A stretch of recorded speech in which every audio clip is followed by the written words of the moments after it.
Today's video is going to be the second check-in. It's been a couple weeks since I did the last check-in and some things have changed. Have some exciting news. Let's first start by I have a 8K coming up in a couple days that I signed up with my girlfriend to run.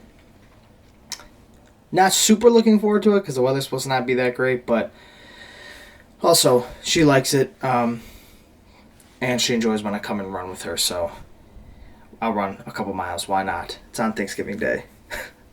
But it might be chilly. And I have not ran in God only knows how fucking long. The thing I'm most excited to talk about is I'm waiting for my new camera to come in. Next video you guys should see is talking about this camera. But I did buy the DJI Osmos Pocket 3. I was actually at the gym a week ago. Not a couple days ago. I think it was a week and a half ago. And I've been looking at these cameras for a few weeks now, a couple months probably. And I just so happened to look over and see these two guys were using one. And so I went over and asked them and talked to them how they liked it. And actually they had an accent, so I asked them, like, oh, where are you guys from? And I ended up talking to them for probably half an hour. They're from Italy. And I told them where my grandfather's from. My grandfather's from Rome. And I told them about my grandmother's village called San Pio in Italy. And I got unfortunate news. He told me that about 10 years ago an earthquake hit that area and just kind of devastated it. But my grandma's been gone, and she's been gone from Italy since I think 1960 or 1950 something. But so I bought one because it's so little, it shoots 4K, and it's just such a discreet little camera that I could film in public and then I don't have to worry about people saying anything or getting kicked out of places. And overall, just the functionality of it is a lot better than my the camera that I'm filming with, or my even bigger camera. Just because, like, the camera that I'm filming with, I hate trying to, like, hold it and always have to worry about it. This comes with a little soft case that I could just literally slip right in my pocket. It's probably only this fucking big. It's not big at all. So functionally, it's way better, and it's just not so apparent that I'm filming. So I don't need people getting aggravated or saying something, and it kind of just gives me the freedom of expression in that sense where I don't have to worry about anything. Therefore, meaning my content will be better because I'll get more outside content, so I don't have to worry about, like, hauling this camera everywhere, which it's not a big camera by any means. It's a smaller camera, but it doesn't just go into my pocket. I hate having to have a hand always tied up. I don't know. This camera will just make everything much better, and I'm really hoping it gets here soon because I want to go to the gym. But that will segue into the next thing I want to talk about. Yesterday was a great day because I felt like I found my groove again.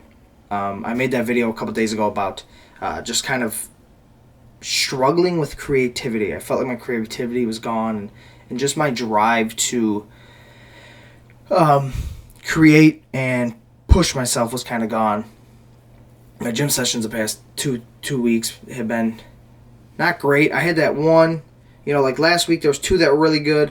But last night was a leg day, and it was such a good leg day, and it's the best lift I've had in a little while here.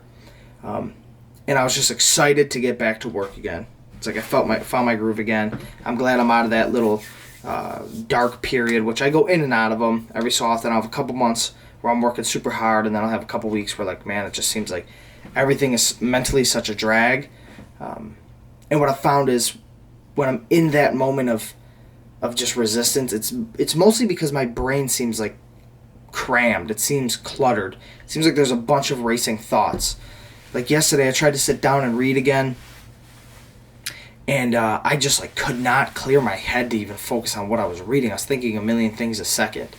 So what I ended up doing, what I'm going to try to instill now and practice now, is when I'm experiencing that, instead of trying to just fucking push through it, grind through it, ignore it, and just try to read, what I'm going to do is I'm going to recognize that this is happening, and I'm going to put the book aside for a second like I did yesterday, figure out what's going on, clear my head, and go back to the text instead of just trying to force information in and push out that other shit. I'm going to take the moment to clear my mind, and I did that yesterday and it worked pretty well.